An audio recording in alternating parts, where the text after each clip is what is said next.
On today's episode, we'll talk about dealing with the pre-shoot jitters, what to do when you come in as a B camera operator, Paddington, slow horses, and of course, the worst first day low mode steadicam shot of all time. Just a little bit of business before we start. There may be a curse word here or there in this episode, so please listen responsibly.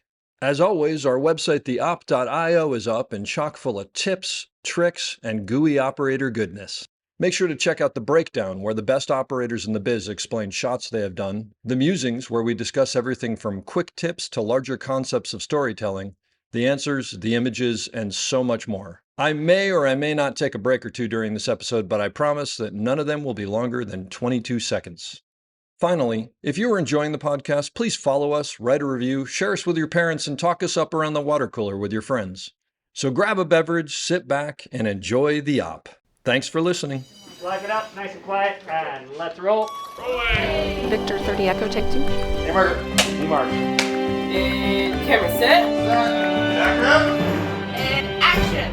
Hello and welcome back to the Op Podcast, the podcast where we talk about operating and the art of visual storytelling. I'm Dave Comides, your host, and coming to you today from Erie, London. I'm across the pond in Great Britain, and Airflex has been kind enough to lend me space here because it sounds better than the Chippy at Piccadilly Circus. I'm very excited today to have a great guest, great camera operator, steadicam operator, Vince McGahon.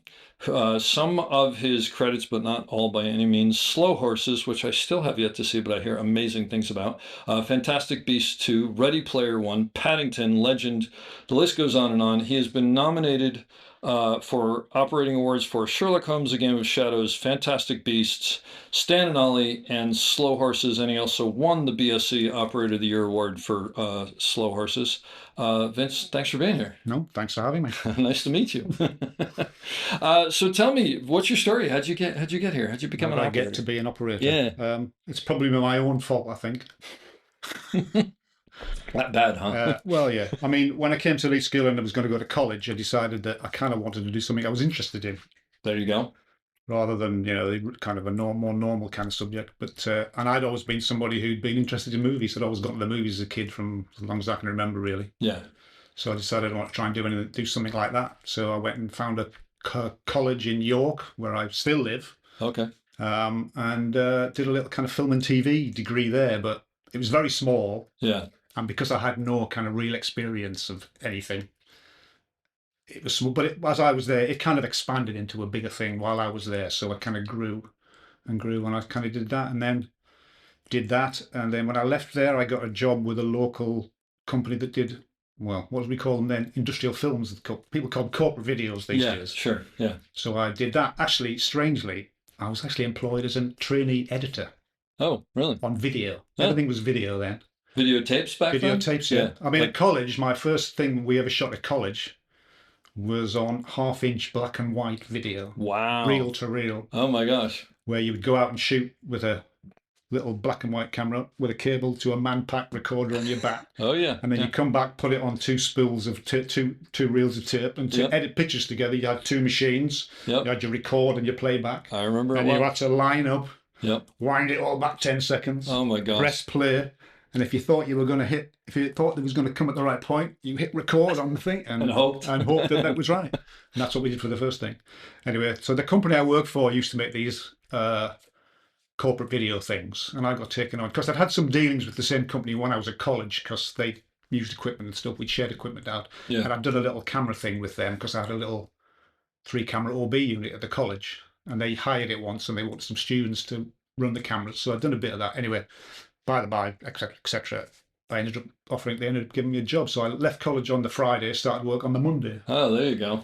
As a trainee editor. And then that little corporate video department, which was a bit of a one-man band when I joined it, it kind of expanded a little bit. And as video kind of grew a bit more, I think the first machines we had were low-band pneumatic. Then it became high-band pneumatic. Okay. And then eventually when Betacam came out, they had Betacam. All right. So I used to edit, people used to bring, it was a combination of companies that shot their own corporate videos would come to us and have them edited together. Sure. And then there was a little bit of production where we would get commissioned to shoot videos for people. Yeah. So then I ended up doing a bit of shooting them and editing them. So it kind of went like that, really. That's how I started that. That's great. And I did that for 4 or 5 years, and it kind of wasn't going anywhere. It gets was old kind of after a like while. exterior of the factory, Yeah. speech from the chairman, inside the factory, talk to the employees, bit of process, and it always a bit the same. So I was kind of thinking, I kind of want to do something Not what a I get bit into this more for. kind of, you know. And like I said, always been a moviegoer. So I kind of wanted to get it, but I had no contacts and no background, no family contacts or anything. So I just kind of, but that kind of got me into it. But I did meet a few people while I was there, and then eventually went freelance. As a shooter, Well, freelance, or I actually did a bit of both. as whatever. Yeah. Because actually we ended up working for the same company, but on a freelance basis. So they would just bring me in when, you know.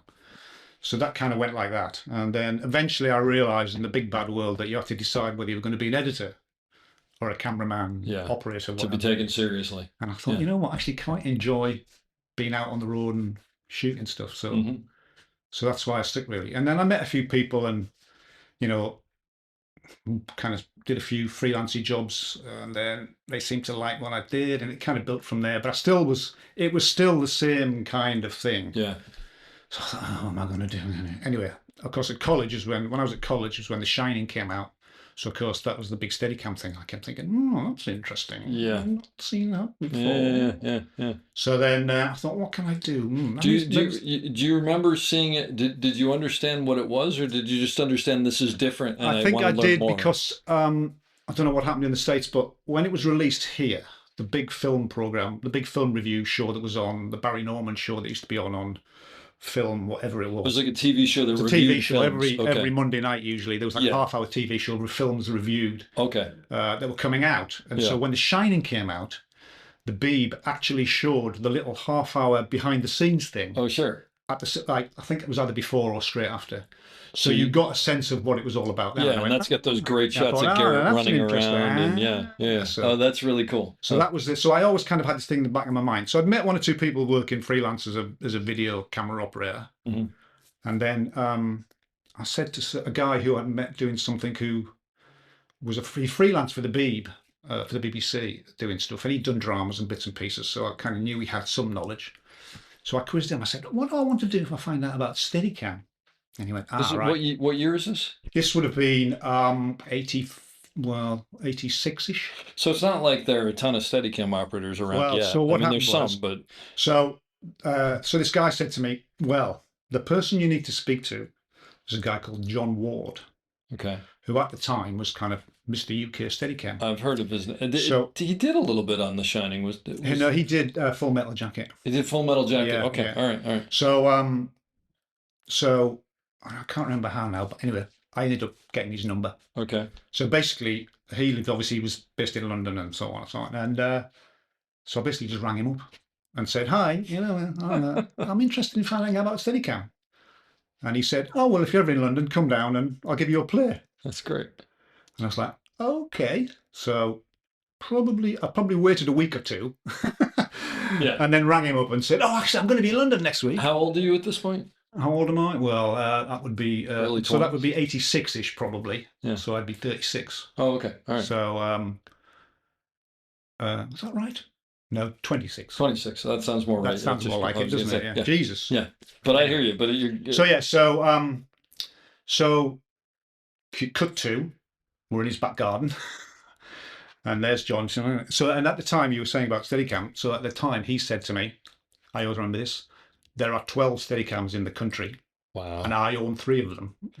And a couple were probably rental, and is there my was guess. a couple of rentals, one at PV, and there was another, I think there was another rental. So it's probably only like 5 Steadicam operators. There was a guy in Scotland, Jan Pester, who had one, and then there was probably 2, I think. Do you remember, you ever come across a Channel 4 show called Brookside, which was a bit of a soap? No. Which when Channel 4 came out was its big kind of soap thing. Okay. And they were kind of bit of pioneers in kind of use of Steadicam as a tool that you had. Really? Brookside? Yeah, Brookside, yeah. I'll have to look Peter that up. Cavaciuti, who I'm sure you're probably going to interview while you're here. Yep. Actually, I'm talking to him tomorrow. He used to be there. No, really? Yeah. Okay, I'll have to ask him about that. So That's great. they were kind of, I suppose in the way that ER was a tool where it was there as part of everything you had. Yep, absolutely. steadicam was kind of just one of the tools that they had if they wanted that's to do it. interesting. So they did a lot of it. So John said, look, I own 3 of them, but so I think I went down 2-3 times in the next few months just to kind of have a play. Yeah. And then I start trying to get my corporate clients to, rather than the chairman sitting behind his desk, I'd say, "Oh, I need a little walk." Oh, so he down would the let you corridor. borrow a Steadicam? Well, no, I Or went rent rented it? from them. Yeah, I would try and rented from persuade the people I was working Sure, for and say, "Well, let's not have him sat there. Why Yeah. don't we have him walk down Yeah. the corridor or walk around?" And so we did a bit of that. So I managed to get some real life practice, if you want, Absolutely. through doing stuff That's like great. that. And someone else's dime. And then I think the year after that, which would have been 87, in fact it was 87, because I recently found the bill where the National Film School here started doing short courses, and they ran a Steadicam short course, like a workshop for a week, which originally John was going to run, but at the last minute he bailed because I think he got offered a job and he took him away, so he didn't do it. And an operator called Nigel Curtin, who was one of the operators that John used to use one of John's rigs all the time. Okay. He ran that course, so I did that workshop for a week. Oh, that's great. And there was about, I think that would have been 87, so that would have been, and then there's about, I can't remember, it was probably a dozen maybe at most guys on it, one of whom was Peter Robertson. Oh, yeah, So I think out of all the people who are on that thing, there's only me and him who kind of continued it through, really. Yeah. Oh, wow.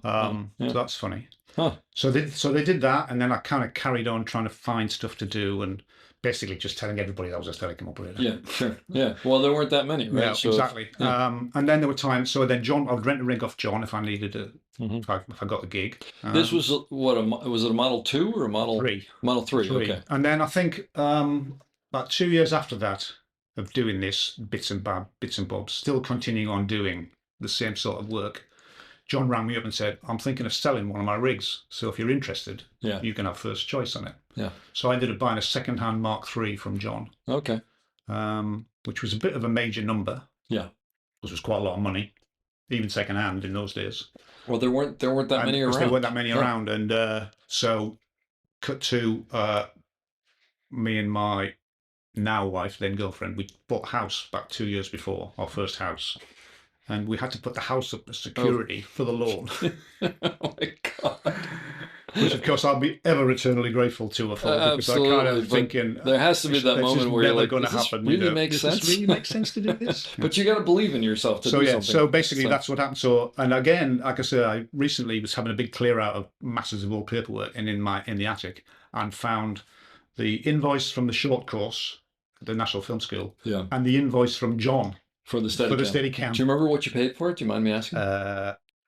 I think I can find it now. Yeah. Bear with me, caller. Yeah, I think it was about, I've got a photo. So I thought I've got to take a picture of this. Yeah, so it is dated the 1st of the 11th, 89, 1st of November, 89, and I paid, invoice total was £16,192.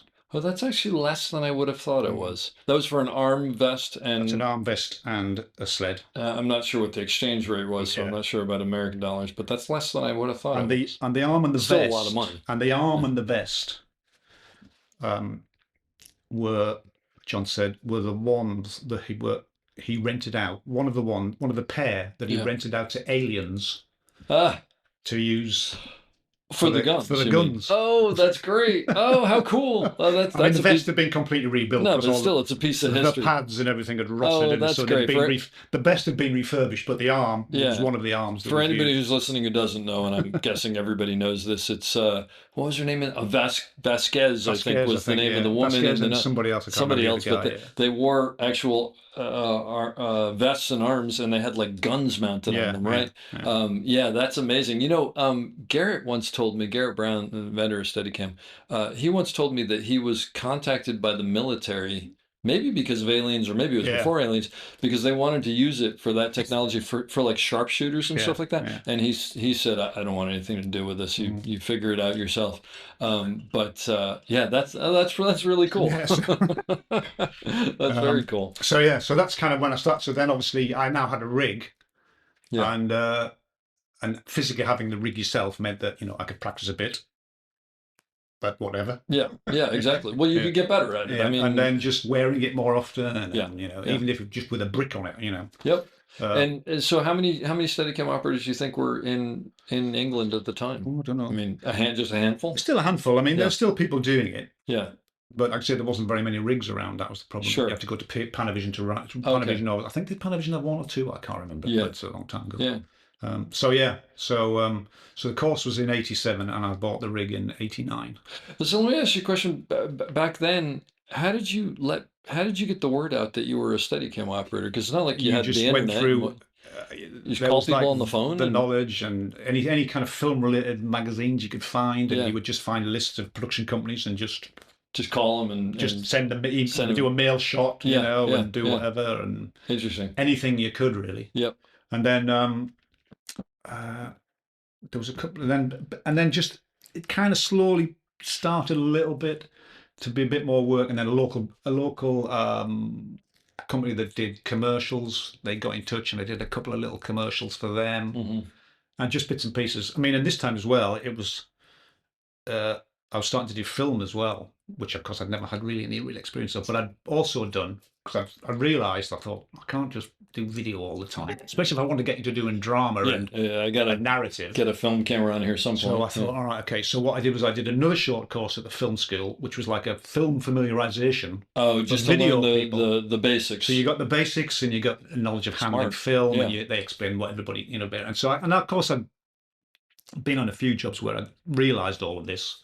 And so that was that really. Yeah. And then just eventually it kind of picked up just doing odds and sods, get a day on a little drama perhaps, or I mean, even the commercials. I did a few commercials, but still not that many. Yeah.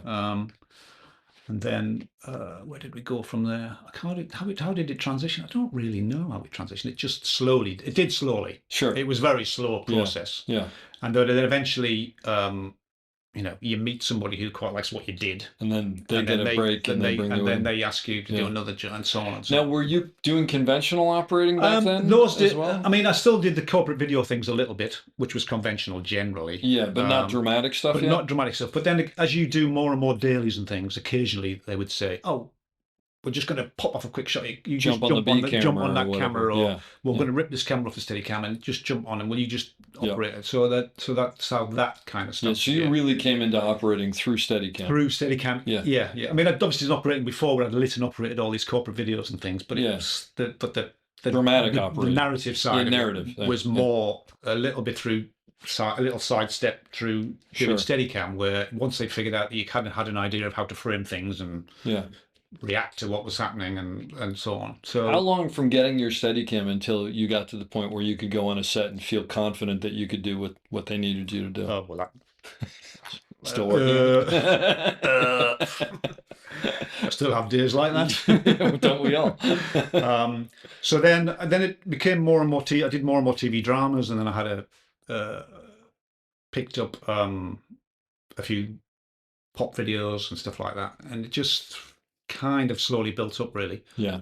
And then I did a long stint as a freelance on a soap, a soap in here, it's still going, a soap called Emmerdale, which was it's one of those ones that's like General just keeps Hospital, going on and on and on and on. And I fell in with them a little bit. They were, I mean, they've been like 5 episodes a week, and they have 2 units constantly shooting. 5 episodes. They have 2 units side by side shooting all the time. It's an hour-long show? No, 25. Well, it's like half-hour slot. Half hour. Okay, gotcha. And, wow. So, and would is that the kind of thing that you'd be on full time, or they just pull? No, I'd just be in for dailies, because it was all kind of that was made by Yorkshire Television, and it was all crewed by their internal staff, really. Okay, so but occasionally they'd have things where they wanted extras to come in, and they had a little bit of a budget for extras to come in, and then because they carried their own cranes as well, they had a little mini Swiss hot dog crane, I think it was called. They had them, which were owned by the company, but then I had one director who wanted to have Steadicam for something, and I think my wife, who was then a script supervisor, well, she wasn't my wife then, but she was now. Yeah. She was a script supervisor. She'd been doing a bit of Emmerdale, and they went, "Oh, your brother doesn't," and she said, "No." So I got a call, and I went to see them, and I did a couple of Steadicam things, and then one of the directors I met while I was doing those days, he became a big fan of Steadicam, and that kind of continued on, really. And at one stage I was doing like 3 days a week, Oh, that's great. But that's where you learn. Yeah, absolutely. I mean, they shoot 20 odd pages a day, But most of it's walk and talks and stuff. Lots of walk and talks, a bit of rap, but the other thing is it's all cabled as well. Oh, geez, because Yeah. it's video. So it's all video, so it's all cabled. Wow, that's rough. So, you know, and I remember doing some very long walk and talks and things, and I've got enough cable. So it's just coiling out the cable as you're going, oh boy. Yeah, so oh there's, boy. you know, there's lots of big, complicated, relatively complicated stuff for what it was. Yeah. But of course, you know, they're doing 20 odd pages a day. I mean, more in the studio, but on location, it would easily be 15 to 20 pages a day. Oh my gosh, this is a factory. And so Yeah. you're thinking, you know, well, and of course you live and die by it, don't you? Because if you don't, they don't finish the days because you're messing about and you haven't got the thing, then you're You're not elbowed gonna come back. and you're not asked back. Yep, yep. So luckily, I Yeah. kind of got on okay with that, That's great. and that's a very quick learning. It probably is the kind of thing also where, Mm. and I don't mean this in a bad way, but if they're doing that kind of page count, they're probably not looking for perfection either. They're looking for good stuff, but if there's a slight problem or this or that, so as you're Yeah. learning, that's probably a very so good it's very place good. Yeah. to be. I mean, it's like my thing was I did these horrible rap videos early on, and I didn't even think anybody was paying attention. They Yeah. didn't care as long as it moved and it was cool. So I learned how to move Yeah. the rig, you know, there. Yeah, and yeah. You could do And no I did wrong. my first ever crane step off on that show as well. Oh wow! Which I don't think they allow anymore. Yeah, they do it occasionally, but there's just no reason And to it was anymore. funny because I was listening recently to the Garrett interview that you did. Oh, and he was for talking about Tiffin. and he was talking about the Bound for Glory thing with a step off the Like crane. a 1 foot. I mean, it's basically it was the first step.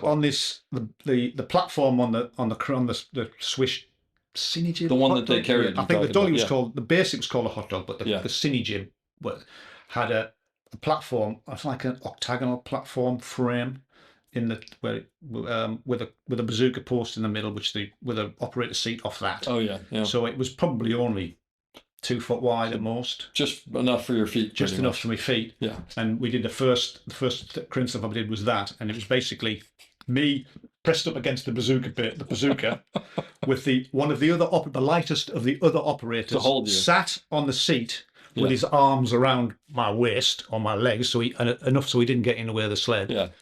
And then they craned down, and then obviously the heaviest guy who was around stepped on before I stepped off. Yeah. You know, so that was my first. I think we all did those all back done in one the of those. day. So so that kind of built up, and then I realised that if I got to keep on doing that a lot of the time, again, it was kind of not going to take me anywhere. So I made sure that I didn't get tied into doing that Yeah. all the time. Because you could do that for 30 years. Yeah, and- if I wasn't careful then. Yeah. Or just as easy the plug could be pulled, because there was a constant changeover of producers and so on. Okay. And if one producer decided he didn't want to spend the money on having a Steadicam 3 days a week, Yeah. then it could just as easily disappear. So I Yeah. always made sure that I still tried to do other things. So I didn't automatically say to them, "Oh yes, I'm available." I would That's say, smart. "Can't do that day because I'm doing something That's else." actually, that's actually a really good note for people who are starting out. It's like it's great to have be in a pocket regular. somewhere, but you also want to like make sure your name's out other places and you're Yeah. working with people because you just never know when something's going to end, Yeah. right?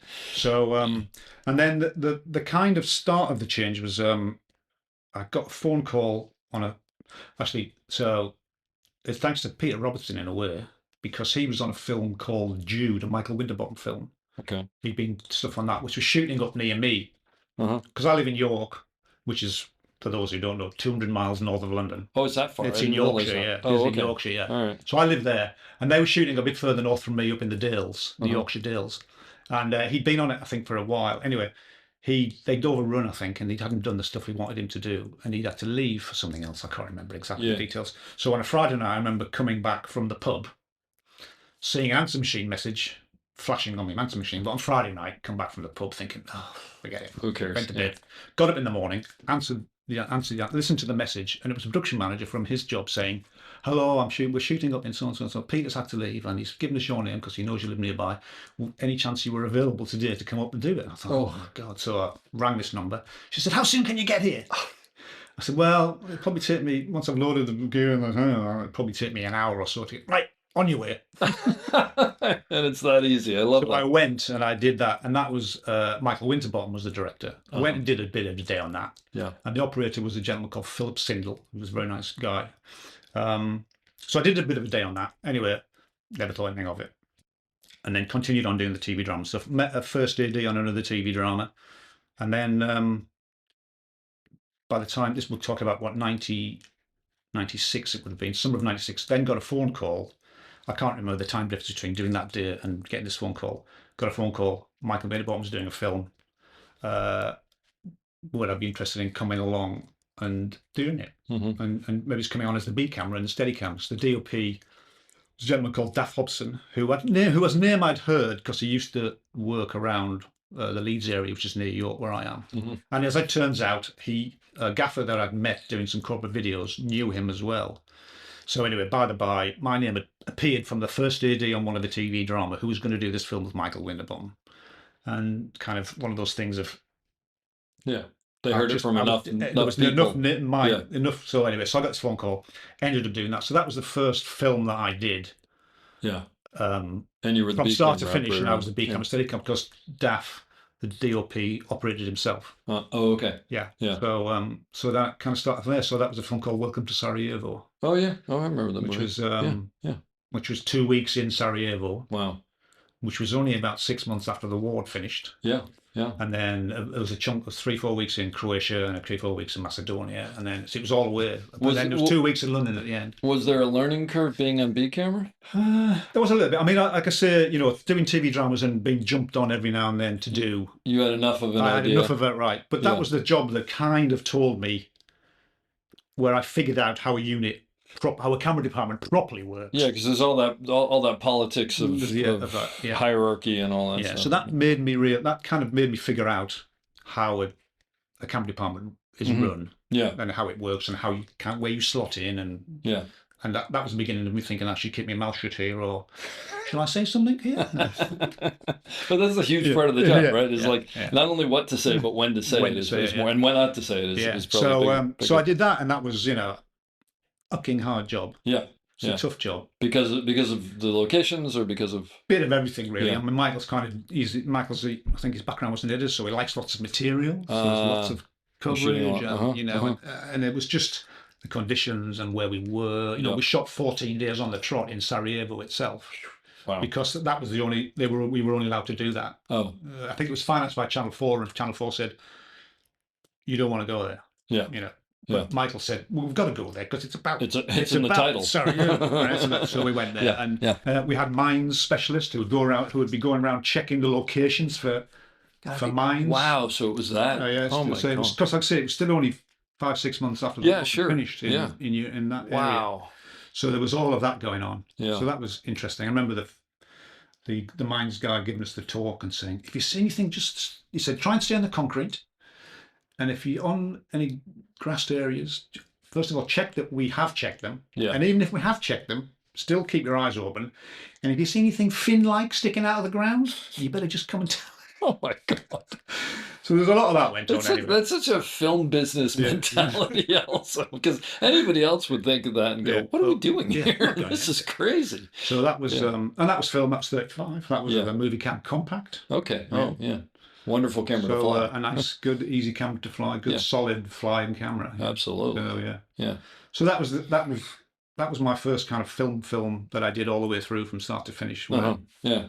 I kind of went. And then And then I'm assuming you did B camera for a while, and then I did B camera, and I did. Yeah, I was back to doing dailies a lot, obviously, but then slowly calls kept coming in, and I did a bit more B camera. I worked with Daff again quite a lot because we got on very well, and there was a few days on Welcome to Sarajevo where I did A camera because he was ill a couple of days, and he just said, you're gonna have to do it. Yeah. So I did that. So that gave me straight away. I was into, all right, this is another deal here. All right, and I've got to listen to this, and not listen to that, but listen to this, and pay attention to this bit, and I might have to talk to the actors a bit more. Yeah. But then Daffo, and I did a few more jobs with him after that as well, where he, when we came back, and I kind of never ever thought I would ever get to be an air camera operator. I thought I'd seen air camera operators do stuff. I'm thinking, because you didn't want to, or you just didn't feel like you had the. I just thought I didn't quite have the thing, Oh, okay. I thought, this is not quite. I'm happy doing the Steadicam and kind of being told what to do. Yeah. But I remember Daft talking to me one day, and he was saying, "Well, you should move on and do a bit more regular operating." And blah, blah, blah. And I said, "Yeah, but it's not quite the same." He said, "Well, what you have to remember is, which is I always remember." He said, "The thing is, when you're there doing the Steadicam shot, you are the A camera operator." Oh yeah. And I went, "Oh." Yeah, you're probably right. Well, and I think there's a weird thing, like when you have the rig on, there's something people do sort of listen to you, and makes you're the expert of there, and so you do. So so I kind of went from there, and then again, kind of, I say balloon's not the right word, but expanded from there just through your name becoming known. Really. Yeah. You know, still, as we still say, you know, it's a business where it's kind of still who you meet, and usually by accident. Yeah. And if you get on well with somebody and you get asked back, and then your name gets passed around and so on and so on. No question about it. So I did do that's when I kind of started doing more features than, the balance went into doing more features than doing, say, TV drama. Uh-huh. And I worked for quite a lot of DPs who operated themselves because they wanted a Bcam Steadicam. And I think that's more the norm here than it is in the States, right? A lot of DPs operate themselves. I mean, there's still a mix. Maybe There's still a mix, but that was also in the days when DOPs came out to the BBC, where the standard for a TV drama was.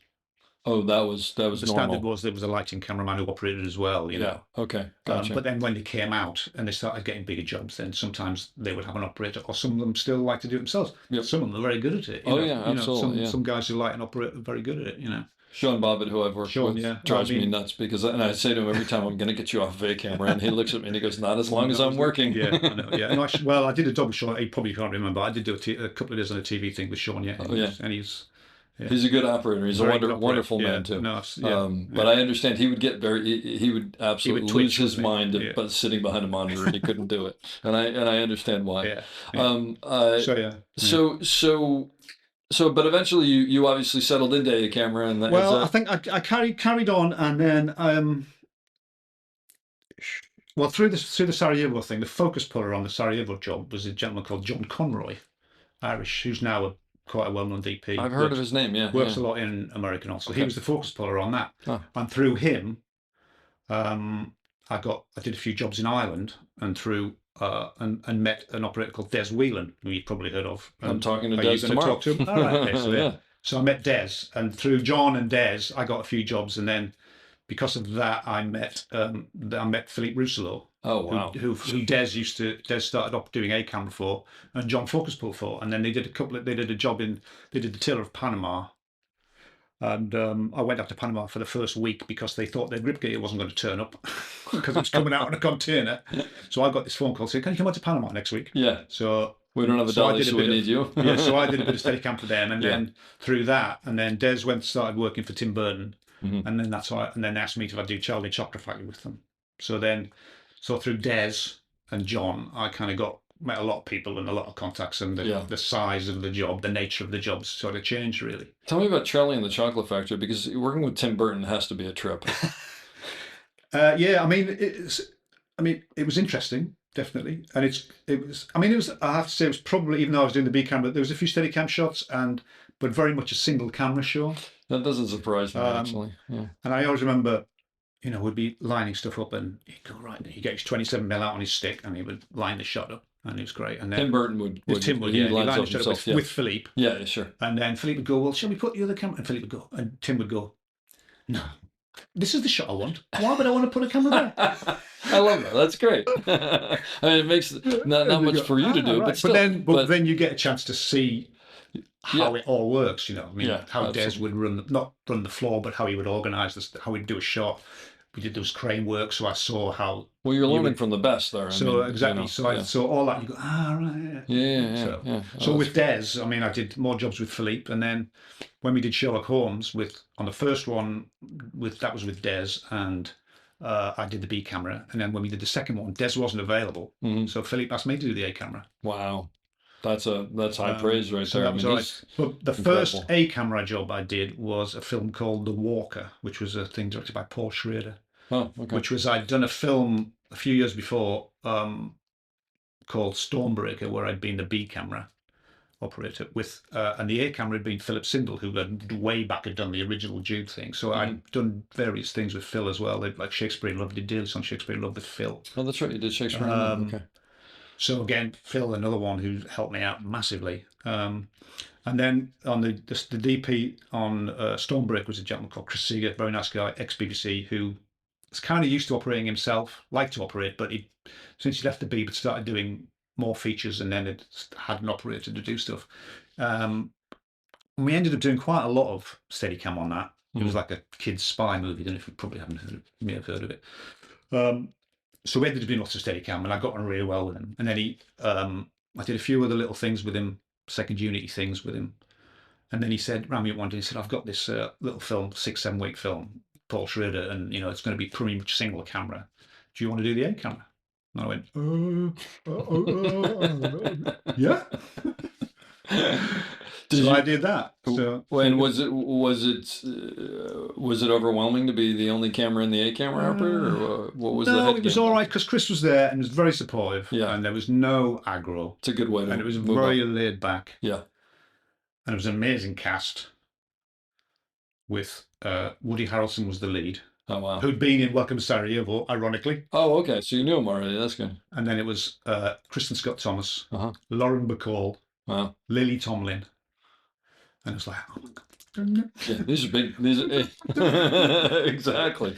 But no, it was all very calm, very laid back. Paul Schrader was very nice. He knew exactly kind of what he wanted to do, and it was all very straightforward. And then we had a few second camera days where they have a big game of cards and stuff like that. So we had a few second camera days, but it was primarily single camera, and that was the one where I kind of that gives you the confidence. That gives me the confidence to go. Yeah. I probably can have a go. Did you enjoy it? You know. I did, and actually, when people say to me, "So, what's the most enjoyable job you've ever done?" Actually, that's still one of the ones that comes to mind. That's great. Only because it was the first proper full A camera job that I did, where I was the one that people looked at and said, "Is that best there, or is that best there? And should we go that way, and should we go left here or right there, or do I need to stand here?" And so there's a lot of, and then you learn how to talk to the actors. And so let me ask you about that, because I think that's one of the biggest things. I think it's one of the biggest things as far as being a camera operator. Well, how do you decide who? I mean, everybody's different, right? Yeah. And so there's some actors who need a lot. There's some actors who don't need much. There's some actors who don't want anything. Yeah. How do you just decide try and figure that out? I mean, you just have to kind of start reading the room as soon as you can and see how they behave. And I mean, I just generally try, if possible, to give them as little instruction as possible. Is what my kind of thing is. Yeah. And obviously there are times when you say, just turn a little bit quicker, or can we have a bit of banana around there, or stuff like that. But if I'll try not to, well, interfere is not the right word, but you know what I mean. I'll try and let them do their thing. Yeah. And obviously then you quite soon figure out the ones that are quite happy for you to give them instructions, the ones that you can give them instructions when it won't make any difference. And and the ones that like to know the shot size, stuff like that. Do you ask them what they? Sometimes try I to find do. out what they want. Sometimes, but then, it's an impossible thing to have an answer to. Because they're all different. Absolutely. And so, a lot of it's just watching and paying attention. Yeah. Watching and paying attention. Well, that's the thing you learn as a B camera. Absolutely. Is you watch and you pay attention. Yeah. Because the worst thing about B camera is them going, B camera, steady cameras, when they go, all right, we're going to do steady cam next. Where's Vince? And they go, oh, he's on the truck. Yeah. Or whatever. So you learn. Don't be on the truck. Don't be. I mean, there are times when you know you can be on the truck, and it's not going to make any difference. No, absolutely. But there are times when you think, no, I need to be around here just to keep my eye on what's going on and how they're doing stuff, and does he like that? There's that, and but like you were saying, and you mentioned it. I mean, there's that thing for younger operators. If you're the B camera operator, you're not doing anything. Sit and watch the A camera operator, just because. And what I've always found, when someone told me this early on, is that you'll learn a lot more in your career from watching people fail than you will from succeeding, because succeeding doesn't always look like something, but failing does. It's when you're going, when somebody goes, no, we can't do it like that. Why not? Well, because if he goes there, then that blocks that. And then you make a little mental note again. And I suppose also doing lots of dailies as a Steadicam, you figure out how to be a bit of a chameleon and fit in as quickly as you can as to what's happening on the day. Yeah, absolutely. You think, all right, they don't like that, or and they go, you might frame something, and they go, no, we want more headroom, or we want less headroom, or we don't like that. And so and I think that's what held me in good stead, is that you just kind of you learn to. You're forced to, right? You read the room as quickly as you possibly can, just to go, what's. So when you're on a day call and you go in, do you immediately go to the A camera operator and go, what kind of headroom do you like? What do I need to know about the actors? Or I mean, I probably used to. I probably don't do so much now. In fact, I mean, I don't do very many dailies anymore. But that's just when the way it's gone. When I did, I mean, I guess it would depend on if I knew him, if I knew the operator or not. Sure. Then Or sometimes it depends how quickly the day got going, and sometimes you don't get a chance. So does the train just straight into it, and it's like, whoa. Yeah, we've all been there. Yeah, it's go, yeah. Steadicam's up, and you're just you're in, you're off to going, the all right, races. okay, yeah. So yeah. So that was it, yeah. So that was my first thing, and that's kind of what gave me a bit of the confidence to go, well, actually, maybe I can do this 8-camera thing, you know. Yeah.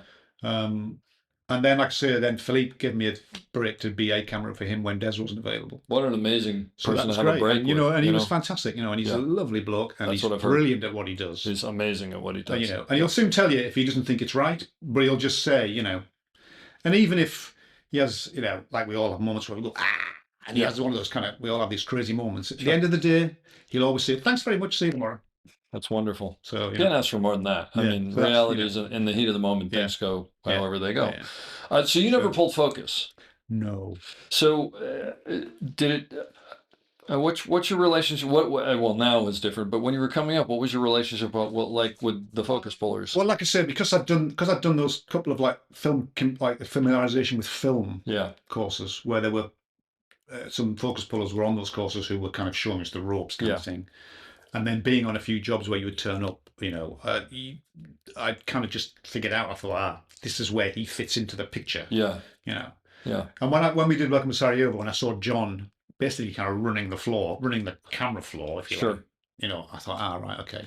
And I just learned to talk. We just learned to speak to each other and say, this is the plan. As far as I'm aware, this is the plan for the shot, and we'll be trying to be here for that. And that's kind of what I still stick to, is really talk to the focus puller as much as possible about communicate about what the plan might be. Yep. And obviously, it may go wrong here or it may go wrong there, but this is what we're aiming to do. Yeah. And that's kind of still how I try and do it. I mean, the biggest thing now, of course, is the change from film to digital. Is that more often than not, they're not stood next to you. And they're in another room. They're in another room. I mean, sometimes through necessity. No, by no fault of their own. But no fault of their own. But that's the one thing that's really changed. Yeah. In that respect, is that you suddenly find yourself with nobody immediately to talk to. Exactly. I'm going to go left. Yeah. No. And again, by no fault of their own, they have to be 2 inches from a monitor because the focus is so critical. I have zero idea how they do what they do. It's I mean, it's a video game, and I don't mean that in a negative way. I mean that in an I don't understand it way. Unbelievable skill that they've redeveloped really from film. Now, starting out as a Steadicam operator and then becoming B camera operator, A camera operator, working with a dolly grip. What was that sort of transition like in learning? Because with Steadicam, you want to move. You don't have to talk to anybody. You don't have to work out timing. You don't have I would still always try and talk to the grip about what we were going to do and whether I thought you needed to be near me and with me, or give me a guide, or make sure I don't smack that, or push me through there if I'm not getting through there. Sure. So I still try and talk to the grip again as much as possible. Do you find that explaining the concept of the shot helps as opposed to just the physics of it, or what? Everybody's a little different that way. Everybody's a little different. Yeah, the concept of what you're trying to achieve is usually. But I mean, as you know, if it's a good dolly grip, you'll have paid attention to the blocking and where we're at, and then we'll have said what we're going to do. We're going to do a board. We're going to do we're going to track, or what method are we going to use to do this? I mean, always rely on your grip to get you out of the shit if need be. So actually, you bring up a good point. So let's say you show up on a show for a day call, or you're starting a show with a dolly grip you don't know. Right off the bat, are you sort of paying attention to how much they're paying attention, so you have an idea of if their head is in the game? A little bit, not? yeah, I guess so, yeah. I think that mentally, I mean, I think I do that. I don't do it purposely, but I think you're sort of gauging everybody right off the bat. I mean, in any job where you have a new face and you go, all right, and you kind of just see how they hold themselves on the set, really, and how they behave. Yep. And the other thing that I've found that I've done, I don't know if you do this, but I will often, sort of go, okay, we need to start here, we need to head here. What do you think we should? And I'll have an idea of how I think it should best be done, but I'll usually throw it to them, to see if we're on the same page, but also because sometimes I figure they have they know if the truck is 5 blocks away and something's there or not there, and they'll give me ideas. I kind of leave that open to them. That's a good thing to do, I mean, I think that's a good thing to try and share it out. As to how we're going to get through it. Yeah. I mean, at the end of the day, you still have to do the shot, but, I would still sometimes say, I didn't like that. Can we do it more can we be slower there and a bit quicker there? Sure. Well, you're constantly refining, so, right? so there's all those and like I say, a good dolly grip will help you out with that all the time. Or they'll say, no, but if we go too quick there, I can't stop there because of And those are the best. You'll say something, blah, blah, blah, and they'll go, I'm happy to do that, but there's no way she's going to sit down there, so I think I should hold off. And if you're smart, you go, go for that. Oh yeah, good point. Yeah. Or they've seen something off to the side that you haven't seen because you've got your eye to the eyepiece. That's one of the things that I've talked with my dolly grips quite a bit about. Is I say, look, you're 3 feet higher than I, because I'm probably lower, or well, maybe I'm not, but you're seeing a different image, space than I'm seeing. So if you see something, let me know. But those are always the best. Have you ever had a shot that it just completely tanked and you couldn't get it, or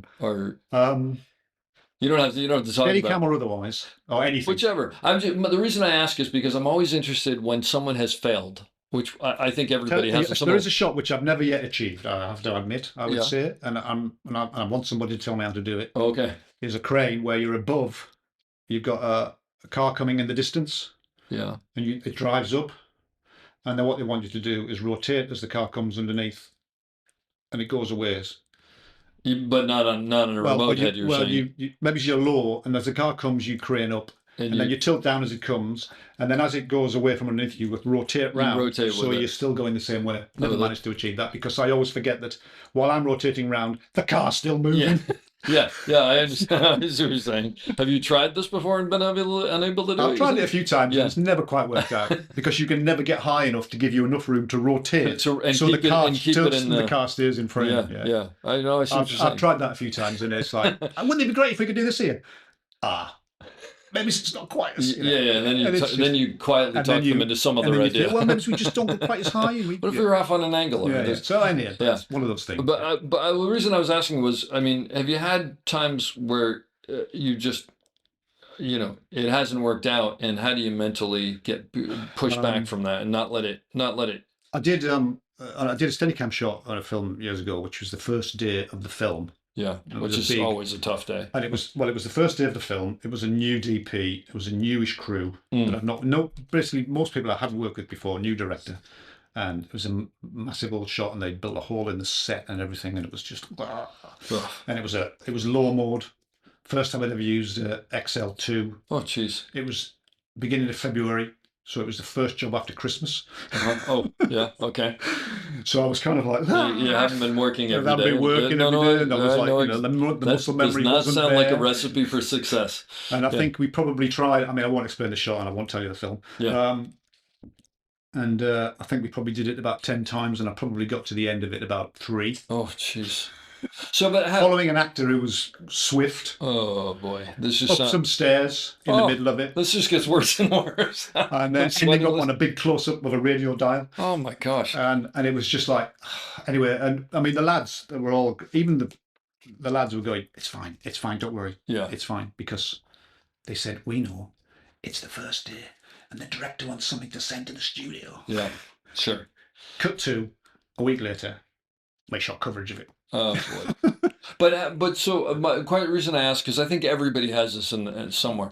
How do you mentally not let that get to you? I mean, I did probably let it get to me a little bit, but I was kind of like, that's it, I'm off this job. I'm out of here in a week, or less than a week. Mm-hmm. But the next day, it was kind of forgotten about, and we just kind of carried on. Really, you just pushed past, and you just ignore it, and they all just kept saying, "Don't worry about it. Don't worry about it." Yeah, it's never going to see that. It's never going to be in the film. Well, of course it will be in the film. I didn't do the shot. It better not be in the film. It better not be in the film. Yeah. So I think there was a bit of it in the final film, but obviously not the whole thing as it was designed. Yeah, and it did strike you as a bit of a shot, maybe that when you see it, you go, he's never going to want to use this all the way through as one anyway. There's going to be some coverage at some point. Those are the things that kill me, is when they want to do some huge Steadicam shot, and just story-wise, there's a point in the middle where they're going to cut. And no. And you're doing this huge shot for, where maybe some of it should be low mode, some of it should be high, but there's some better way to do both shots, and and then they do it, and they go, let's just grab a little piece, and you're like, just spent all that time, but it happens. No, I mean, I did doing a thing, and remember doing this like 9-page scene with about 5 actors, and we're all going around. Yeah. in and out and everything, and with an Alexa 65. Oh my gosh. Oof. And I'm thinking, Very heavy camera. once we get through about half through this, I'm not actually thinking about what I'm doing. I'm just thinking about holding the thing Just up. not sitting down. Yeah, we've all had those things. Yeah. So I'm sure this has never happened to you, but have you been on any projects ever where the director and the DP did not get along and you were in the middle? Never Never. happens to anyone. Always been an absolutely perfect relationship. If it were to happen, If it were to happen. what do you? What's your recipe for? Choose which version you're going to do. Mm-hmm. And that in itself is obviously a bit of a which one? Where they both want a different shot. They both want a basically. slightly different version of where it goes. Yeah. It's either choose which version you're going to do one of them. Yep. And then one of them, if the other one will either speak up or not speak up. Yeah. Or do your own version, in which case they'll both speak up. I like that. We're just doing this static. They'll both speak up, and you can say, "Well, can you decide between you?" Yeah. No, actually, you know what? That's the first time I've heard that. I like that. Don't even listen to either of them and do your own thing. Do your own thing, and then they'll both come at you. And go, but I thought we were gonna. Don't we want to be? And but you said, and I said, and then I have occasionally, and if I've known both the DP and the director, and I've worked with them before, I have sometimes just said, "You two have a chat first.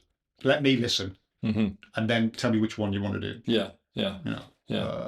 But it's a frustrating situation. We've all been in that situation, yeah, unfortunately. Yeah, it's just one of those things, and you just have to kind of get along with it, really. Yeah. And like I say, decide how you're gonna. It'll depend on how part of the relationship. If it was completely new people to me, then that's the hardest. If you don't know either of them, obviously, if you know the director, you can speak to him straight away, and if you know the DP well, you can talk to them. Yeah. If you don't know either of them, maybe to do your own thing. You flip a coin or do your own thing. Do your own thing. This is a static shot. Do your own version of it, and then they'll either like it or they'll not like it. Why is the camera on a sandbag in the corner? Why are you framing him like that? Yeah. What about how do you work with the first AD? When you're the camera operator, I should say.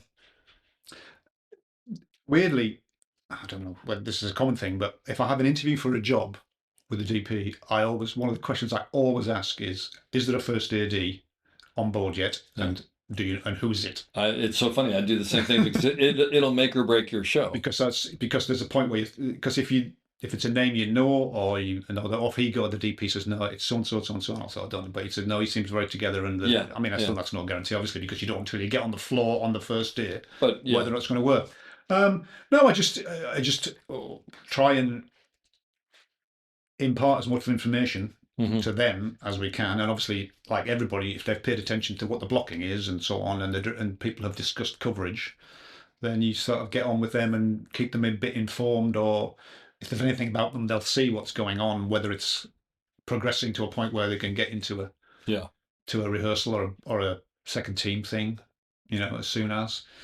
Just keep talking to them, really. It's all about the communication, and it's all back about and forth, that thing right? of saying, and then we're actually going to do it like this, so it's going to take another 5 minutes just to shift that over, move this, put a board down, or whatever, And so you try to stay a couple steps ahead, like, hey, after this, I think we're going to need to move that or move this. Or again, that would depend on a little bit on how much the director has. Or the DP has decided what the coverage might be, because obviously there are sometimes when you do it shot by shot, you don't know, and you don't really know. And I'd say, and quite often they'll say, what do you think we need for the rest of this? I said, well, this is my guess. I said, my guess is we probably want something like that, like that. And there's always that big question about and anybody listening to this who's worked with me more recently will understand when they say, well, what do you think we need? I said, well, I'm actually more interested in what we want rather than what we need. I like that. There's a DP I work with named John Lindley, who's a very good friend of mine. He's an excellent DP. And he came up to me once and he goes, we finished the day. AD came up to me and said, we got 32 setups today. And John looked at me and he goes, no discussion of whether any of them were any good, but because if we get 40 tomorrow, it'll be a better day. Yeah. But they have a different game to play. No question. I know, and I just can't. So I kind of. My other thing that people listening to this have worked with me recently will also hear me say quite a lot is you can't shoot too many shots you're not going to use. I like that very much. Yeah, no, there's because sometimes you just go, we've covered this a million times. What else do you need? Angles. Yeah. Can we not just move on to doing this? If you really think you need that, then I mean, but it's not for me to say in the end what the coverage is. But I don't mind spouting up and saying, do we really need do we, this? you know, Yeah. don't you want a more isn't it more for better? Or more so, didn't we just get that? Yeah, yeah. that's So there's that's a the lot thing of for me. Yeah. so there's a bit of that. I mean, you know, in the end, depending on what system you're working to. I mean, like, you know, the American system is much more where if I'm right, is that the DP is much more involved in what the coverage is with the director. The classical, yeah. Whereas in the UK, it's always been a bit more operator-director relationship, and the DP's in there, but it's but they're all different. And sometimes, you know, the director will come on and say, "I want to do this, I want to do this, I want to do this," and you work, or they'll give you the list, right? And they'll give you a list, or they'll work, you know. So and even if they're shots, you think. Ugh. You just do them because that's what you're there to do. Ultimately, you're there to serve what they want to do. Sure. But I still reserve the right to spout up, even if they go, "What? No way, we're going to do that." and as long as you're prepared to not be offended by what they say in reaction to your ideas, then that's fine. That's just part of what it is, isn't it? Absolutely. No, 100%. Have you worked on many shows where you can go either way? Either you worked on it, thought this is and be horrible, and then it turns out really well, or vice versa. It turns both, out both. Absolutely. You can never completely tell. It's interesting, ultimately, right? what it's going to be like. You can get a massive kick out of doing the job, and having a great time, and getting on with everybody, and thinking, "Oh, I did that really well, and that was good. I like that. I know I must remember to do that again." Yeah. And then you see it, and it's like, "Oh, what happened? That wasn't very good, was it?" I find that usually it goes that way more than you think. You think it was terrible, and it comes out great, because that's a little harder to pull off. But occasionally you don't quite get what they were going for, and you go, "Oh, this I didn't see this. This is what it is." Yeah. What do you do during rehearsals? You personally, as the operator.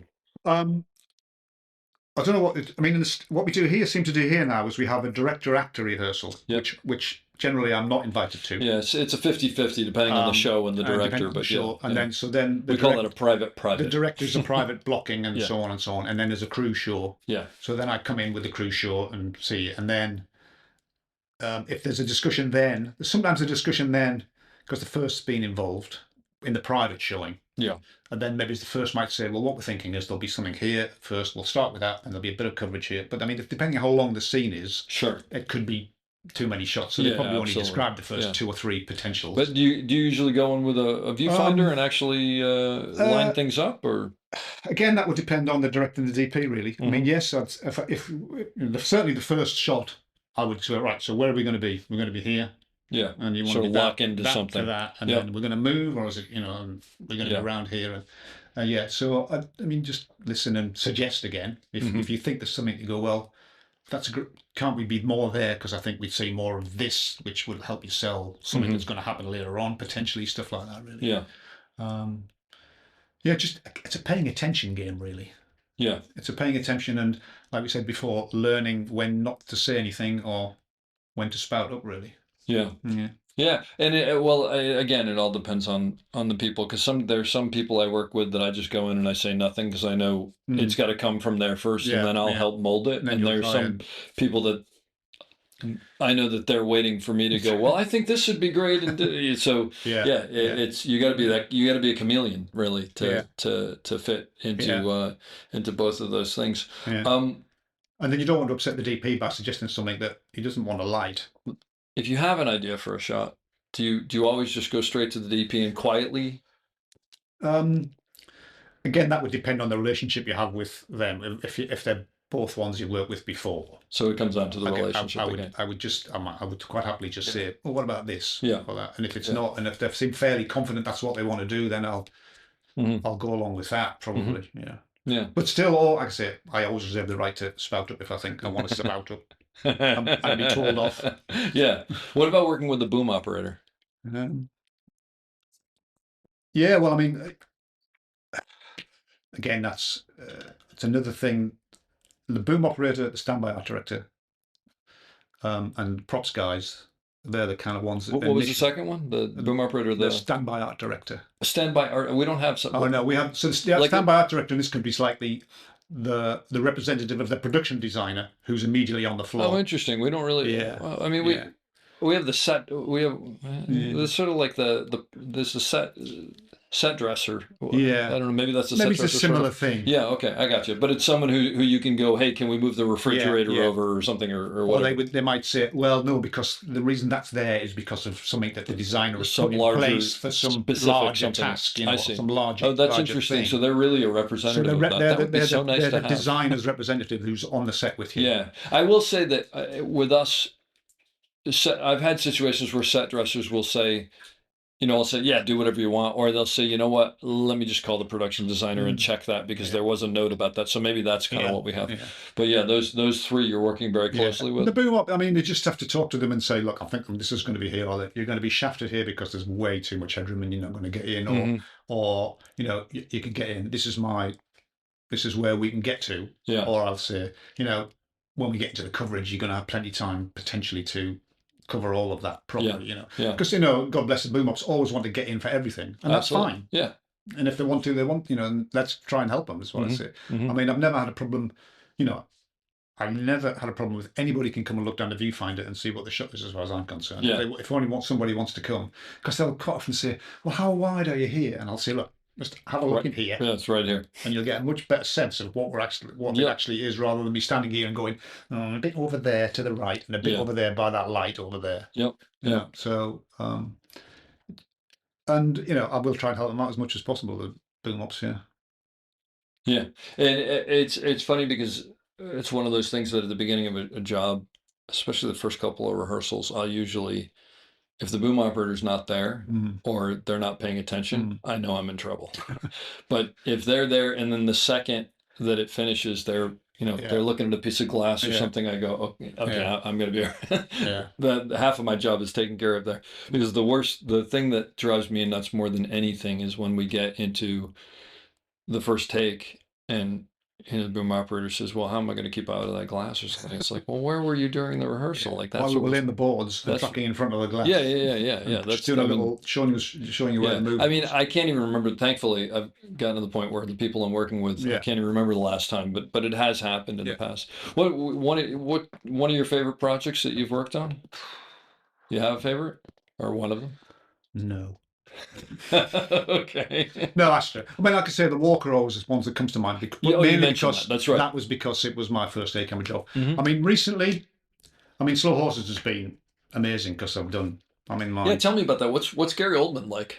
He's great. He seems like. He's great. He's one of those actors who. I sort of feel like if I met Gary Oldman, I wouldn't know who he is because he's such a complete chameleon in everything that he does. I haven't seen Slow Horses, but I'm so excited to because everybody says it's great. No, it's great, and he knows what he's very good for the camera. He knows what the camera does, and he's aware. He's aware. Yeah. And sometimes he might say, how close you're coming in, and where are we going to go to on this, and so on. Is he open? Is he open to the needs of what you have? Yeah. No, there are times when I'll say, look, we need to get you a bit further around here, or he's very. But he understands he's kind of on that. Yeah. Those are the best actors who understand. Look, I've got to do what I've got to do. Occasionally, there's times where he's going, I don't want to look there because I'm not looking at the right thing, and I'll say, fine, where do you want to look? Yeah. But by the way, that's actually a good tip for any people starting out is when an actor says that, you don't go, but I need you, because you're going to lose that battle. And even if you win that battle, you're going to lose that battle because it's not going to go well. Yeah, no, he's great for camera. I was just talking to, what was I talking to yesterday? Oh, Gary Patterson. And he told me something which is so funny because so many people have done it. It's that thing where you say to an actor, hey, can you, if you can, when you come up here, if you could just turn 3/4 when you hit this mark, I can see past you to see this, or something or other. And they go and they do it, and the director, cut. Why you turn 3/4? And they go, well, he told me to do. And you go, no, I didn't. I was. What I meant was. That's exactly right. But I think everybody, if you've worked long enough, you've done that. So Slow Horses has been great. I think when did we start doing it? Shooting the first series in November 2020, in the middle of COVID. When we started going back to work. I have to tell you, someone just talked about working in COVID with the masks and everything. I have trouble believing that we did that because it seems like such a long time ago. And it was so crazy. And I remember when we went back first, we were getting tested 8 times a week. Yeah, we got tested. Once every morning. We got tested every day. We were Monday through Friday, and then 3 times on the weekend or something Oh, crazy. no, we never. It was crazy. But this was literally like the first thing back. They didn't know, Yeah. But it's crazy. And actually, weirdly, there are times, I probably shouldn't say this, there are times when I kind of wish we could go back to those times, because when we started doing it, we had a thing where we were in one of the sets, which was probably one of the smallest sets we'd ever been in, for Slow Horses, and like an underground basement thing. And the first had, he had a regime of, right, this department goes in there, does their bit. This department goes in and does their bit. And obviously there's come some overlap time. It wasn't chaos. And it wasn't. Nowadays there seems to be much more of, as soon as cut's called, the whole set's descended on by everybody resetting and da-da. And I know they've got to do their thing. Absolutely. But there are times when you just think, no, just want that. Yeah. Or by the way, you want to fix something or tweak something, and you're just like, everybody just waits 2 seconds. Just go in and. But there are a couple directors I know who, especially because it's digital now, specifically will not cut because they don't want, and that drives me nuts too. But I understand it on some level because they don't want the circus to come in and this and that and the other. I know. It's kind of amazing, right? So I kind of, it was weird at first because you had a mask on and the crew, you didn't really know what they looked like. Yep. Because they all had that was strange, right? And then we came to series 2 where the restrictions lifted a bit and people slowly started to take their masks off. Yeah. Going, oh, you look like that. I thought you were totally different. No, but it was fascinating how much information your mouth puts into your personality. Yeah. So that's interesting. Yeah. So I kind of weirdly. For the wrong reasons. No, you missed that thing that brought. I do understand it brought that. A certain kind of rediscipline of they've got to do that. They've got to do that. And then, but of course, generally speaking, I would still have to be there. Sure. To see what they were doing, so they knew what I was doing in relation to where they were moving stuff around or light was coming in or so on and so on. Yeah. Well, but I think hearing it, what it reminds me of is, I think if you're like me, you sort of miss the way that it was when we were shooting film, because in a weird way, when you were shooting film, it was a little more, it wasn't as much of a free for all. And I don't know quite why. No, I know. I don't know. I will say this, that when we used to shoot film, the feeling of something going through the camera, and it was like, there was this understanding something important was happening, because you were actually like, you were expending something. There's only so much film, and I think that there was just a different atmosphere on set than there is now, which is, well, we can go again and we can keep going, and no, there's definitely a lot. It's changed a lot. Do you still get nervous at the beginning of a job? Oh yeah. What is it? Is it the same nervous you used to be, or is it a different nervous, or what? It's a kind of am I still going to be able to do what they want me to do, sort of thing. Like there's a shot out there I can't pull off. There's something. You get sniffs of things that might want to happen. I'm thinking, how are we going to do that? Yeah. Doesn't mean I've just been on recce's for when I'm going to start. And what's a recce? Where everybody goes and looks at locations and talks about tech recce. We call them scouts. Scouts, we call them recce's. Recce's. So when after the director's been on their recce's and the designer's been and everybody, and then they have like a tech recce with like the rest of the people, I would go then. That's great. We never get to do that. Yeah, I would go on the tech recce's. I don't. Because of various things. I've missed a few of these, but but then over a 20-week odd shoot, a lot of it's going to change anyway. Sure, no, absolutely. But at least it gives you an idea. And then just with a couple of shots, and you're thinking, how are we going to do this? And you think, actually, that one's never going to happen. You don't even think about it because you're never going to get. Once they figure out how much it's going to cost to do, that's never going to happen. Or this will be green screen because they'll never do it that way. Or the chances are this location is going to get lost anyway by the time we get to. This is for the next show you're doing. Yeah. And how many episodes is that? 6. Yeah. Now, what kind of hours do you work here? It varies. So if you're doing feature hours, generally it's a 12-hour day or a 10-hour continuous. 12-hour with lunch or 10-hour without? 12 hours with a lunch or 10-hour continuous. And when you say 10-hour continuous, but they can't go past, there's no way they can go past. No, they can do more, but as long as you get, in theory, you're asked to do that, you have to be, in theory, you have to be giving enough notice to go into the overtime. Mm-hmm. I mean, there was a time when continuous days started to come in. I think that they were, they weren't allowed to have any overtime. Well, that's what I was wondering. But as the continuous day things become much more common over the last few years. Yeah. Well, probably not few. I mean, I do remember when we used to do 12-hour days on film, and if you're doing the TV hour agreement, then it's 11 hours, 10 plus 1 for lunch, or a 9-hour continuous. So on slow horses, we do a 9-hour day. Well, that's So like we do an 8 till 5 day as a standard day. yeah, I am so jealous of you because you know what we do. We do an average day for us is 13, including lunch, and it's just it beats you down. And the older I get, the harder it gets. And boy, to be able to do it, I mean, you basically have a 9 to 5 job on some level. I mean, close to it, or 8 to 5. It's good. And so.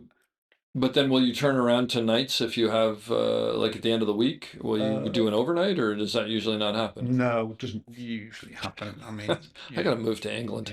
That's just it's funny. I remember when we did Ready Player One, and I was doing the V camera with Mitch, and Mitch Doobie. Oh, you were with Mitch Doobie. He did the A camera. Oh, of course, I did the B camera, And before we started, I had a couple of transatlantic phone calls with the American line producer who was coming over. There was like an English line producer, production manager, and then there was an American one. Sure. And I had a few phone calls like that, and I remember he said to me, people keep telling me about this 10-hour day thing. What's that? And I said, well, it's, you start work. That's where you have 3 more hours. 10 hours, and then you go home at a kind of more reasonable time. Yes. Everybody's, it's pretty simple. And he said, oh, well, Stephen likes to work 12 hours. And I said, well, that's fine, whatever. I said, but, I just sort of say that when you come over, a few people he said, well, I've been mentioned a few times. So when he came over, and we started shooting, I think we were in the second or the third. Well, for the first 2 weeks, actually, I did the A camera because Mitch was on another job.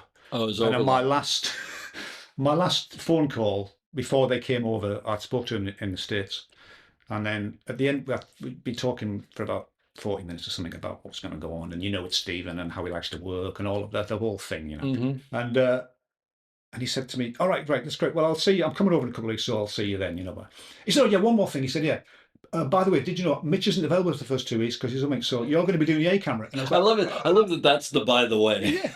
And I went, phone goes down. I'm thinking, have I just been thrown to the lights? Yeah. How was working with Spielberg? But he was great. Yeah. But he was great. Yeah. But then we were about the second or the third day, and I said to the line producer, I said, so we're doing 12-hour days, and has nobody been pressing you about the 10-hour day continuous? And he went, well, there's a few people mentioned it, but no, it's well, Stephen likes to start 7 and do 7 till 7. And I said, you know what the problem is, don't you? He said, what? He said, you people like to have a meeting at lunchtime about something, don't you? And he went, there might be something in that. That's the secret. Oh, wow. Hey, Mitch is a great operator.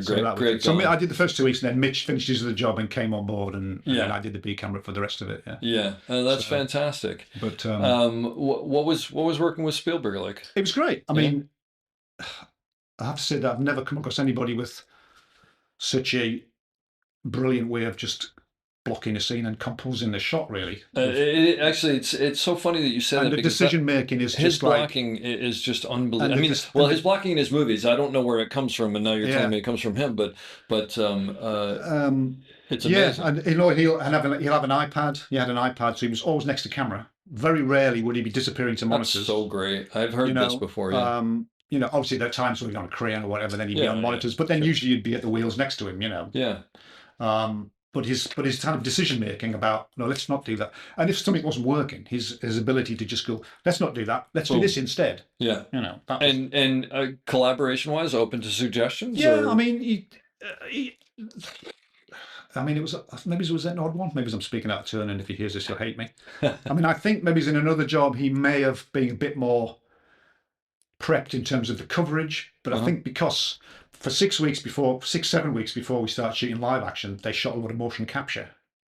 So while we were shooting the live action, he was constantly disappearing off to the motion capture post suite to block in stuff. So sometimes, I think he was sometimes occupied with that. So sometimes when we blocked stuff out, a lot of it was kind of just on the day with the actors. And, and that's great. So I was I wasn't surprised, but I thought there'd be a little bit more where he'd come with a definite story. But maybe, like you said, maybe because that's a new. But I think on that job, I mean, another job it could be completely different. Yeah, but, sure. But we would block a scene out, and then Janusz would say, "Oh, I need so and so just because I've got to do this and I've got to do that." So Stephen would disappear off to the motion capture suite, and he'd be doing things, and then he'd come back and we'd shoot. So that was it. And like I say, his ability to just go, yeah, that's great, or actually I don't like that. That's not quite working how I wanted. Let's change it and let's do this instead.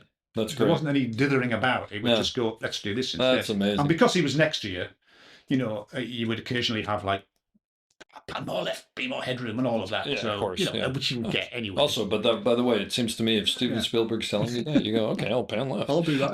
But So that was good. So having him next to camera a lot was Sure. just great. Yeah. But I would look, stepping in for a camera for a big director that you haven't worked with would be one thing, but it seems like it's even more to step in for Mitch Dubin, who's been working with him for so and long. also, I didn't right? actually meet Stephen until we did a couple of days of what we call pre-shoot days. Yeah. So we did a couple of days of that where there was what do they call? I can't remember what it's called now. It was like a hybrid of.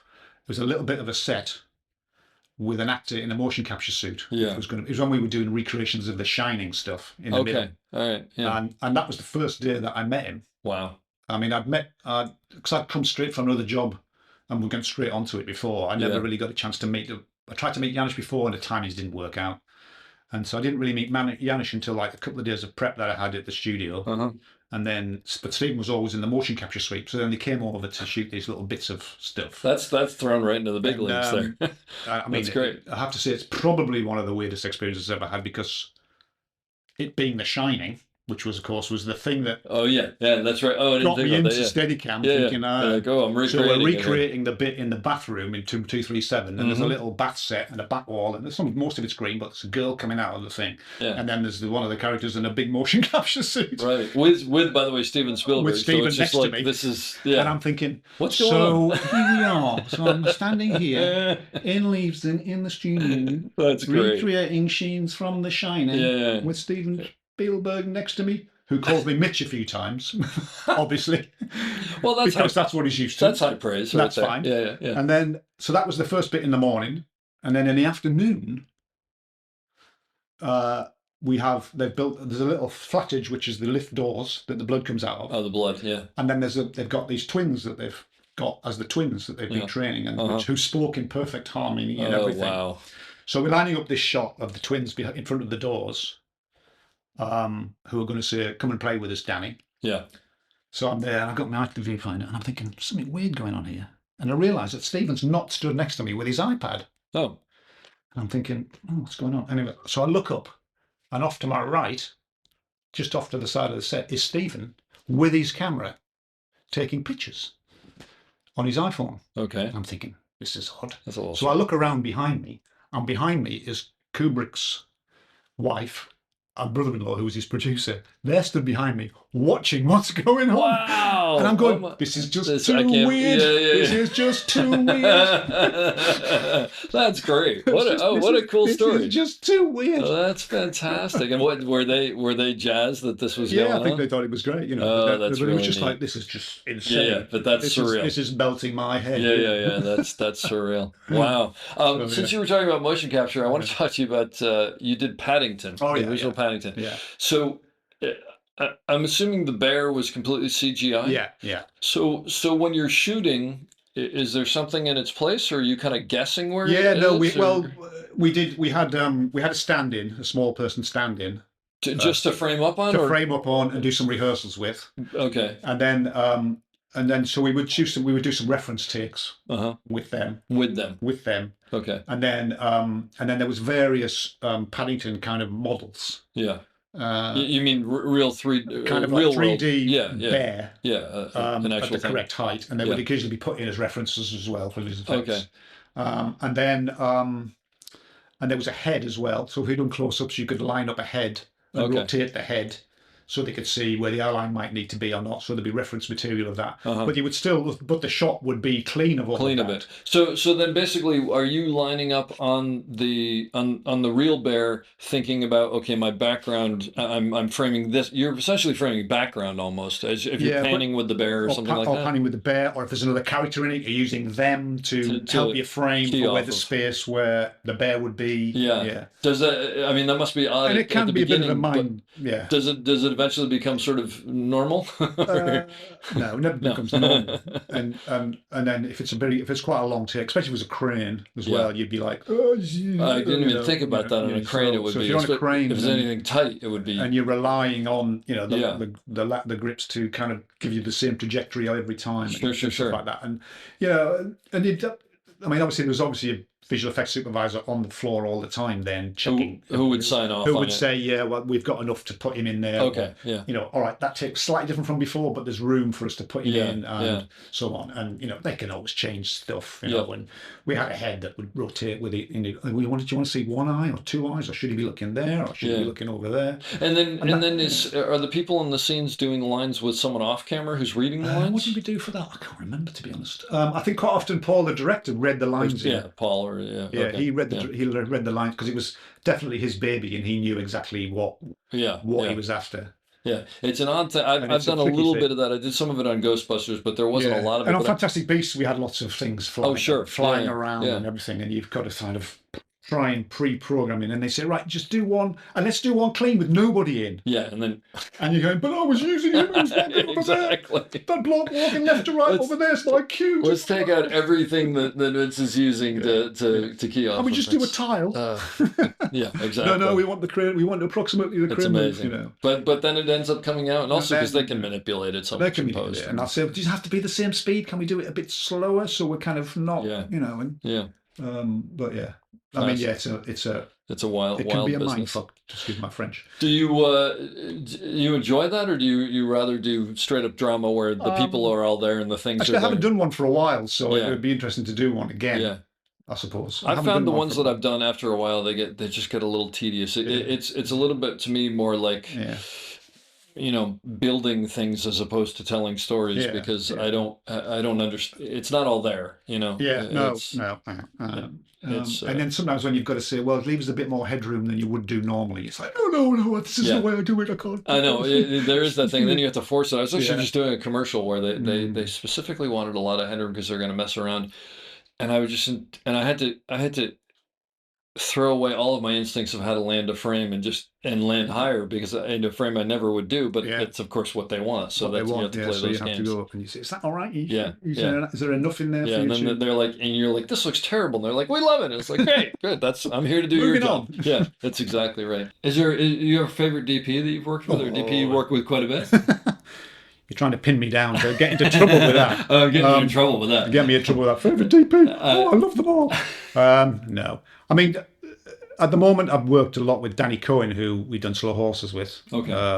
Who's been very good to me, I have to say. So that's a couple of seasons. God bless his soul. So we've done. He did season 1, 3, 4, and we finished shooting 5. So I'm great for him. And I've done a few the last 3 or 4 years before Slow Horses as well. I mostly did his jobs as a camera when I was available. So he was good, and because up to that point, up until not that long ago, I didn't really have a regular a DP that I did a camera for. It was just here and there. It was just here and there, and we got out of. I had one, Chris Seeger, who I did the Walker with, kind of got out of sync with him, as you do, and we never really got back into it. So it was a bit annoying, really. I mean, the first time I worked with Danny, I did C camera on Les Miserables. Oh wow. And I was put in because I knew his focus puller quite well. He sort of kind of stuck me in when they wanted a third camera permanently. And I've worked with the director Tom Hoop before as well, so that was where I first met Danny and kind of got on with him. You know? So it kind of went from there really. And he had his own regular camera operator then, Zach Nicholson, who's now doing good DP in his own right, sort of thing. So I kind of took over from Zach, I think, for a bit. Or was there somebody else in between? I can't remember anyway. Yeah. So yeah. But you've been working with him for a while. So I've been working with him for a while, yeah. But that's great when you get into that, because you get into a groove with each other, right? And you start. You don't even have to like say certain things because you know how each other work. And the level of abuse just increases between each other all the time. Yeah. That's great. So yeah, but it was good, and it was funny because on Les Mis I was only doing the C camera, and Zach, who's doing the A camera, he did steadicam on that. Yeah. Even though he knew. I did do a couple of steadicam days when Zach got sent off to do kind of light splinter unit and so on. Or something, so that was all right. So I did do a few steadicam days, but it was funny because I remember one day we're shooting in, where were we? It was was it a night? I think it was a night. I can't remember. Shooting, and there's a steadicam shot where we've got Hugh Jackman barreling out of this church towards them, singing, of course, and he's got to come through this graveyard, which is on a slight incline, so he's backing up the incline, which is also on a camber. Oh, fantastic. There's artificial snow all over the ground. Getting better and better. And then he has to back away and then step on a crane and then go up in the air. And there's also a zoom built in as he goes away because it's going to transition into something else, Yeah. which then becomes a CG sky, and then down into a shot of Russell Crowe on his horse, which I then did. I actually did on it. There's a little splinter in anyway, but by the by. So anyway, but also the crane where the graveyard ends, where the crane we have to get on the crane. There's like a 30-foot drop to a car park. Oh, boy. And they've built a tower and a platform to put the crane on, and the crane sits on the edge of the thing like that. Yeah. And he has to back up and get onto it. I mean, it was just like murderous, and That's a lot going on. and of course he's singing. He's singing live as well, because in Les Mis the actors sang live. They recorded it live. Yeah. Wow, I didn't realize that. So it was all that. So we're doing this thing, and we watched it through, and I was thinking, bloody hell, oh God. And Zach said, Oh, you're standing behind the monitors. well, I was in the graveyard, Yeah. hid behind a tombstone on the 12 to on 1. a long lens. Okay, on the 12 to 1, trying to get a little profile of, can keep Zach out. Doing the easy work. Yeah, as he backs up and on the and the whips are pulling him and everything, and then so they kind of rehearsed it a couple of times, I think, and anyway, Zach said, Vince, he said, "Have you got any tips?" I said, "Why are you asking me?" He said, "Well, you've done this sort of thing before." I said, "Well, my advice is get somebody else to do it." I get him asking, and I get you saying that. I mean, that sounds like. Did he pull it off? Okay. Yeah. No, it's in the film. That's it's in the film. I'll have to watch that. I've never seen it's the in the movie, but I'll film. have to Yeah. watch it for It's that. in the film, and he did amazing. But I was like, oh my God. Yeah, well, that's I'm one of glad those ones that's where not you're me. sitting back on the 12 to 1 going, at least I'm not doing that. Yeah.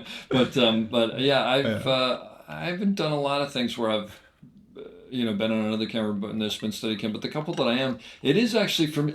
I actually sort of like watching people do Steadicam because you don't usually get to do it, right? No, I know. And one of the things that I find myself doing is, it's funny because I'll watch someone, I'll go visit someone on a set or something, or maybe I'll come in for B camera or C camera or whatever, and someone will do Steadicam, and I'll catch myself looking at it and going, that is so cool looking, even though I do it, but you don't ever see, you don't see someone else do it. And apparently I stick my tongue out when I do it. Apparently people keep Garrett talks about how you want to have the look, which is the supreme confidence and not this tongue sticking out. Not this in our shit. Yeah, exactly.